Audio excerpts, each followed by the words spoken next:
ലോകത്തിലെ ഏറ്റവും ക്രൂരമായ കായിക വിനോദമാണ് ബോക്സിംഗ്. ബോക്സിംഗ് എന്ന് കേൾക്കുമ്പോൾ കൊച്ചുകുട്ടികൾക്കും ഭയങ്കര ആവേശമാണ്. കാര്യം മറ്റവൻ ഇടികൊണ്ട് വീഴുന്നു, യവൻ ഇടികൊണ്ട് തെറിച്ചു വീഴുന്നു, അതൊക്കെ കാണാൻ ഒരു ഉത്സാഹമാണ്. എനിക്ക് തോന്നുന്നു എതിരാളിയില്ലാത്ത പോരാളി എന്നറിയപ്പെടുന്ന ഒരു ബോക്സറുണ്ട്, മൈക്ക് ടൈസൺ.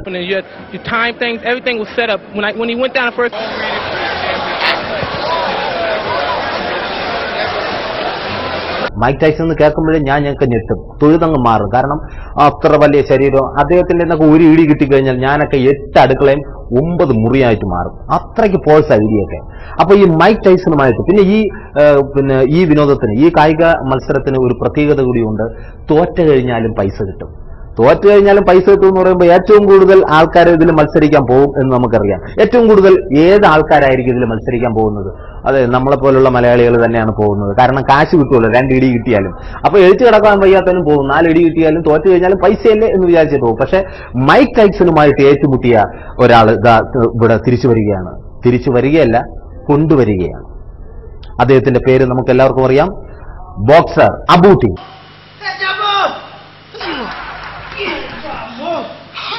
എന്തൊരു മുടിഞ്ഞ പാരാണത്. അതെ, ഇത് എത്ര കിലോമീറ്റർ ചോന്നുന്ന വല്ല പിടിയുണ്ടാ? 10 കിലോമീറ്റർ 10 കിലോമീറ്റർ ചോന്ന് ഇങ്ങട് എന്താ നിർത്താൻ നിർത്തി. ശമ്പളം കൂട്ടി തരണ പ്രാവശ്യം. ചത്ത സ്ഥലത്തിട്ട് കുത്തല്ലേ ആ കുത്തിട്ട സ്ഥലത്തൊക്കെ ഇളഞ്ചൂടില് കിഴി കെട്ടിട്ട് ഒന്ന് പിടിച്ചിട്ട് തരിപ്പിക്കാവുന്ന മരവിപ്പിക്ക്. കിഴി കെട്ടി പിഴിയാ. വല്ല കാര്യം ഉണ്ടായിരുന്നോ? ഈ ഓടി നടന്ന അടിമേടിക്കേണ്ട വല്ല കാര്യം ഉണ്ടായിരുന്നോ? നോക്ക്,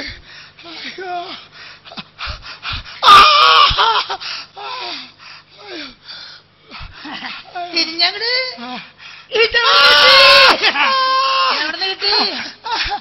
ഇറ്റലിക്കാരെ കുത്തിയതാണ്. ഇറ്റലിക്കാര് കുത്തി. ഇറ്റലിക്കാരെ കുത്തിയത് ഇതെവിടെ കിട്ടി? എവിടെ കിട്ടി? ഡെൻമാർക്ക്. ഡെൻമാർക്കിന്റെ തന്നെ കിട്ടിയേ. ഇതെവിടെ കിട്ടി? നെതർലാൻഡ്. പേരൊക്കെ കറക്റ്റ് അടി പേടിക്കല്ല, കാര്യങ്ങളൊക്കെ കറക്റ്റ്.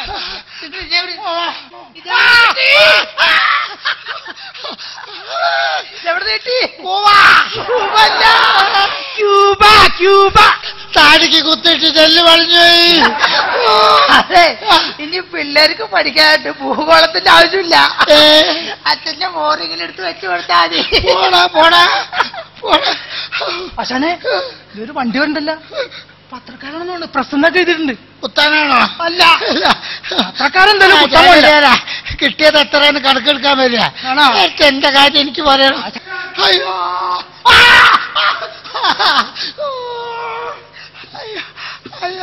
അല്ല, എപ്പോ എത്തിയതല്ലല്ലോ, കൊണ്ടുവന്നതല്ലേ. ഞാനൊരു മാധ്യമ പ്രവർത്തകനാണ്. അങ്ങനെ കിട്ടും. ഇങ്ങനെ ആകുമ്പോഴല്ല എല്ലാരും അടുത്തേക്ക് വരിക. നല്ല പോലെ അടുക്കുമ്പോ ആരും ഇതുവരെ വന്നില്ല. നിങ്ങളെ കുറച്ച് ഇന്റർവ്യൂ ചെയ്യാൻ വേണ്ടി വന്നാണ്. നിങ്ങളെ തോൽവി ഭയങ്കര ബോറായി പോയിട്ട്. നിങ്ങളെ തോൽവി എന്റെ വർത്താനം കേട്ടിട്ട് എന്റെ കൂടെ ഒന്നൊക്കെ ജയിച്ചോ? നമ്മളെ ഒളിമ്പിക്സിൽ ബാന്ദ്ര ജയിച്ചത് ആൺകുട്ടിയാ. അപ്പൊ നിങ്ങളോ? അല്ല, ആൺകുട്ടികൾ 3 തരം ഉണ്ടല്ലോ. മൂത്ത ആൺകുട്ടി, 2ാമത്തെ ആൺകുട്ടി, 3ാമത്തെ ആൺകുട്ടി, അങ്ങനെയാ. നിന്റെ വർത്താനം കേട്ടിട്ട് എല്ലാരും കൂടെ ഒന്നൊക്കെ ജയിച്ചാണല്ലോ. 5 പുറത്തു വരും ഇതുവരെ ജയിച്ചത്. കോടിക്കണക്കിന് രൂപ കോഴ മാതൃരാജ്യത്തിന് ഉച്ചിക്കൊടുത്ത് തോറ്റ ക്രിക്കറ്റ് താരങ്ങൾ തോറ്റല്ല പ്രശ്നം, പാവപ്പെട്ട ഒരു ബോക്സർ തോറ്റ പ്രശ്നം. ഞാൻ തോറ്റിട്ടുമില്ല. പിന്നെ നിലംപരിശായി പോയതാ. നിലംപരിശെന്ന് പറഞ്ഞാല് ഇടിച്ചിട്ട് നിലത്തിട്ട് സ്റ്റിക്കർ ഒട്ടിക്കണാര് ഒട്ടിച്ചിട്ടാഞ്ഞു പോയേ. ആരായിരുന്നു എതിരാളി? ടൈസേ. അരുമ്പള ടൈസണോ? ടൈസൺ എന്താണ്? എന്റെ അമ്മാവന്റെ മകനാ. ഇങ്ങനെയൊക്കെ പറയാൻ വേണ്ട. അയാളെവിടെ കിടക്കണിച്ച് കിടക്കും. ഇത്രയും വലിയ വലിയ ആളെ കട്ടിട്ട് ഇങ്ങനെ ഉപമ പറയല്ലേടാ. ടൈസനാണ് ആളെങ്ങനെ? മനുഷ്യനല്ല എന്ന് വെച്ചാൽ ചെയ്ത്തേ. ബിരിയാണി ചെമ്പിന്റെ മൂട് കണ്ടില്ല, അടിഭാഗം. അങ്ങനത്തെ ഒരു കറുത്തരുണ്ട് ഒരു സ്വത്വം. ഒരൊറ്റ കുത്ത് 600 പൗണ്ട് വെയിറ്റാ. അത് ശരി. അത് നമുക്ക് കിട്ടിക്കഴിഞ്ഞാല്? എനിക്ക് കിട്ടിയിട്ടാണ് എന്നെ സ്റ്റിക്കർ ഇട്ട് ഒട്ടിച്ചാരി എത്തിച്ചിട്ട്. നിനക്ക് കിട്ടിച്ചാൽ പൊറാട്ട മാവടിച്ചാരി പോവും. അയ്യോ, എത്ര റൗണ്ടായിരുന്നു മത്സരം? 4 റൗണ്ട്സ്. അതെ, ഇതുവരെ വേൾഡ് ടൈസനോട് ഒരു റൗണ്ടിൽ കൂടുതൽ ഒരു ബോക്സർ പിടിച്ചിരുന്നില്ല. ഇങ്ങനെയാണെങ്കിൽ ഞാൻ 4 റൗണ്ട് പിടിച്ചിരുന്നു, 4 റൗണ്ട്സ്. ആദ്യത്തെ റൗണ്ടിൽ ടൈസനാ ജയിച്ചത്. അത് ജയിക്കാനുള്ള കാരണം എന്ന് പറഞ്ഞാല് ആദ്യത്തെ ഒരു ഗെയിം വിട്ടുകൊടുക്കണം. കാരണം എതിരാളിയുടെ ശക്തി അറിഞ്ഞിട്ട് എനിക്ക് കുത്താനാ. ആദ്യത്തെ ഒരു ഗെയിം ഞാൻ വിട്ടുകൊടുത്തു, അതിൽ ടൈസൺ ജയിച്ചു. രണ്ടാമത്തെ റൗണ്ടിൽ ഞാൻ തോറ്റിക്കണം. അതിനൊക്കെ തന്നെയാണല്ലോ, ആദ്യം ഒരാൾ ജയിക്കുമ്പോ വേറെ ആൾ തോൽക്കണം. അത് ഞാൻ പറഞ്ഞതല്ല. മൂന്നാമത്തെ റൗണ്ടിൽ ടൈസൺ അയച്ചു, അത് റെഡിയാ. നാലാമത്തെ റൗണ്ടിലാണ് ഞാൻ തോറ്റത്. മനുഷ്യ, ഇതിലെല്ലാ റൗണ്ടിലും നിങ്ങളല്ലേ തോറ്റത് അല്ലേ? അപ്പൊ ഒരു കാര്യം ചോദിച്ചോട്ടെ, ഈ ടൈസനെ കണ്ട ഉടനെ തന്നെ നിങ്ങൾ റിങ്ങിലേക്ക് എടുത്ത് ചാടുകയായിരുന്നു? ഇവനെ കണ്ടിട്ട് ആര് ചാടാ, അടുത്തേക്ക് തന്നെ പോവില്ല. ഇത് സ്ക്രീനിൽ കാണുന്ന മാതിരി ഒന്നല്ല, ഇത് കുറച്ചുണ്ട്.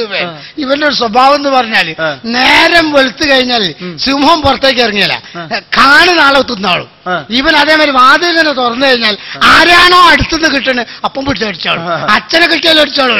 അച്ഛൻ വരെ ഇവന്റെ അടുത്തേക്ക് പോലും, എന്നിട്ട് ഞാൻ പോണ് എല്ലാരും ഒന്നിട്ടാണ്ട റിങ്ങില്. ഏതായാലും നിങ്ങൾ റിങ്ങിൽ ഇറങ്ങിയ സ്ഥിതിക്ക് ഇറങ്ങിയ ഉടനെ ടൈസന്റെ മുഖത്തൊന്ന് കൊടുത്തിട്ടുണ്ടാവും. എനിക്കൊന്ന് കിട്ടി 600 പൗണ്ടിന്റെ ഒരൊറ്റ കുത്ത്. അതോടുകൂടി എന്റെ മസ്തിഷ്കം തിരിഞ്ഞുപോയി. മസ്തിഷ്കം എന്ന് പറഞ്ഞാൽ സംസ്കൃതത്തിലെ പേരാണ് ബുദ്ധിന്റെ മസ്തിഷ്കം. ബുദ്ധി വഴിയാ ഉണ്ടാവുക, നേരെ ബാക്കിലേക്ക് പോയി. പെട്ടെന്നിട്ട് മൂക്കിൽ കൂടെ വെള്ള സാധനം പുറത്തേക്ക്. എന്താ? തലച്ചോറ്. അയ്യോ, എന്താ? അല്ല, അത് പ്രശ്നമില്ല. സ്ഥിരമായിട്ട് മൂക്കുപൊടി വലിക്കുന്നതിനെ കൊണ്ട് പ്രശ്നമില്ല. അതാണ് അടച്ച്. അടക്കല്ല, പഴയ പൊസിഷനിൽ കൊണ്ട് എത്തിച്ചു.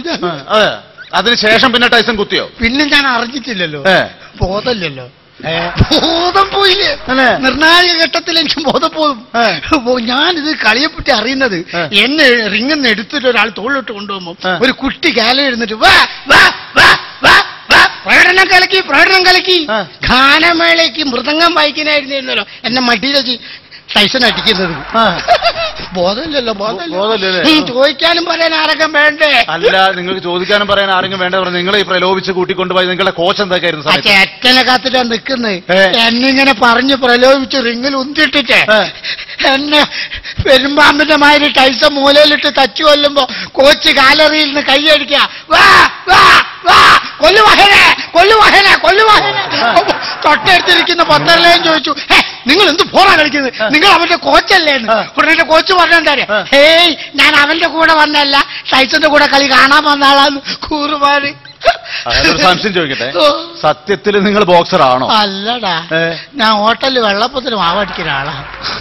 പിന്നെ എങ്ങനെ നിങ്ങൾ രക്ഷപ്പെട്ടു? ഈ സ്പോർട്സിന്റെ ഒരു പ്രത്യേകത എന്ന് പറഞ്ഞാൽ തോറ്റ് കഴിഞ്ഞാലും പൈസ കിട്ടും. പിന്നെ മലയാളികൾ ഇതിനല്ല നടക്കുക, വല്ല ബിസിനസിനും ഗൾഫിലും പോവുക. തോൽക്കാൻ വേണ്ടി വന്നതാണ്. പിന്നെ എങ്ങനെ രക്ഷപ്പെട്ടു ടൈസൺ? രക്ഷപ്പെട്ടു, അത് കിട്ടണ്ടൊക്കെ കിട്ടി. സ്റ്റിക്കർ ഒട്ടിച്ചിട്ടപ്പോ അവസാനത്തെ റൗണ്ടിൽ എന്നെ എന്ത് ചെയ്യണമെന്നായി. അപ്പൊ ഞാൻ കാല് കെട്ടിപ്പിടിച്ച് പറഞ്ഞ ടൈസ എന്നെ ഒന്നും ചെയ്യരുത്, ഞാൻ തോൽക്കാൻ വേണ്ടി വന്നതാണ്. 2-3 പെൺകുട്ടികൾ ആണ് എനിക്ക്, സ്ത്രീധനം കൊടുക്കാൻ പൈസയില്ല, എന്നെ ഒന്നും ചെയ്യരുത് എന്ന് പറയുമ്പോ ടൈസൺ എന്നെ മൊത്തം നോക്കി എന്ന് പറഞ്ഞാൽ എതിരാളിയായിട്ടല്ല നോക്കി. ഇതെങ്ങനെ ഇത്രയും ഭാരമില്ലാത്ത ഒരാൾ റിങ്ങിലെത്തി. ഉടനെ ഇങ്ങനെ ഒരു തൂക്കല്, ഏങ്ങറമ്മൽ ഷർട്ട് തൂക്കിയായിരിക്കും തൂക്കിയിട്ട് നേരെ കമ്പ്യൂട്ടറിൽ ഇട്ടു. എന്റെ തൂക്കറിയാൻ കമ്പ്യൂട്ടറിൽ ഞാനില്ല. 3 തവണ കമ്പ്യൂട്ടറിലിട്ടപ്പോ കമ്പ്യൂട്ടറിലല്ല. 50 കിലോമീറ്റർ താഴോട്ട് കമ്പ്യൂട്ടർ എടുക്കൂല.